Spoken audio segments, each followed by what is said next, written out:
வணக்கம். அதாவது தென்காசி மாவட்டம் இலத்தூர் காவல் நிலையத்திற்குட்பட்ட பகுதியான ஒரே வளாகத்தில் பள்ளி மற்றும் கல்லூரி செயல்பட்டு வருகிறது. இந்த நிலையில் தனியார் பள்ளியில் நல்லமணி யாதவா பணிபுரியும் ஊழியர் ஒருவரை இளைஞர் கத்தியால் கழுத்து பகுதியில் குத்தியுள்ளார்.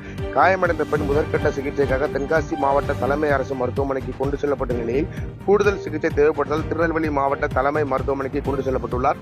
இந்த சம்பவம் குறித்து எலத்தூர் போலீசார் வழக்கு பதிவு செய்து விசாரணை மேற்கொண்டதில் குற்ற சம்பவத்தில் ஈடுபட்டவர் திருநெல்வேலி பாளையங்கோட்டை பகுதியைச் சேர்ந்த சுரேஷ் என்பவரும் இவர் பழக்கடை வேலை பார்த்து வருவது தெரிய வந்துள்ளது.